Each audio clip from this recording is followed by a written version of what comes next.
Let's talk about corporate personhood for a moment. The whole basis of personal morality and of maintaining order in society is that people are responsible for their actions, that actions have consequences, that if you commit a crime, you are held accountable. Under corporate personhood, there is a legal fiction that a corporation can somehow be held accountable. But who do you put in jail if a real crime was occurred? Of course, fines are issued, and then the corporation takes it off their taxes. But there is no person, unless there is a person who is held personally responsible.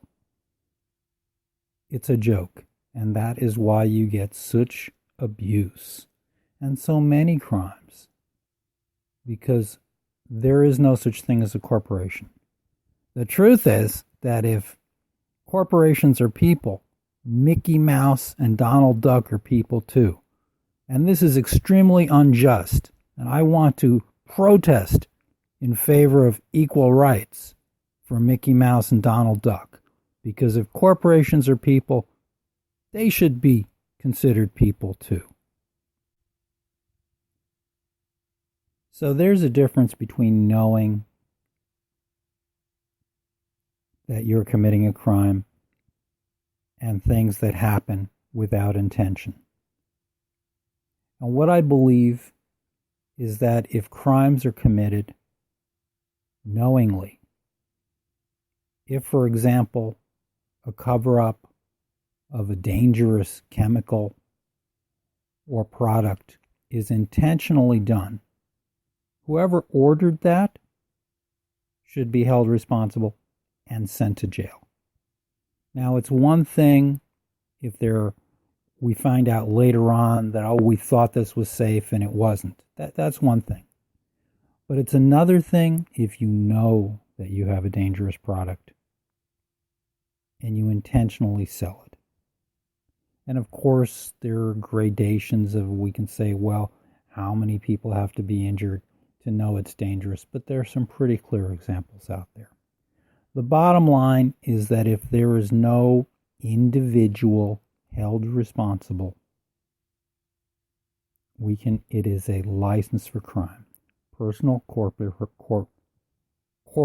personhood is a license for crime. Now, originally the idea was that people could engage in business. The whole purpose of a corporation was so individuals could engage in business without fear of losing their personal assets. And that makes a lot of sense.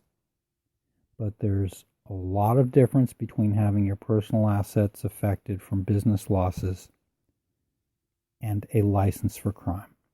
So corporate personhood is one of the largest issues that we face.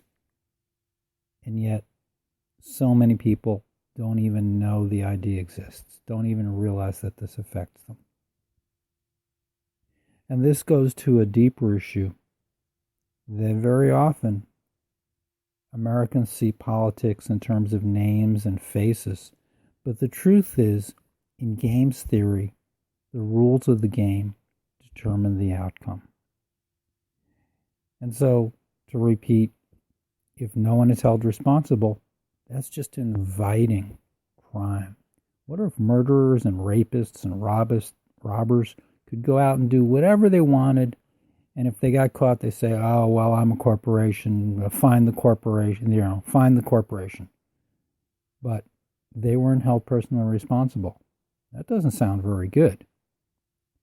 So, getting back to the idea that we need to look beyond the names of the faces and look to the actual structures of a lot of our laws, which are very often passed in the middle of the night as 4 lines in a 1,000-page bill that nobody's read.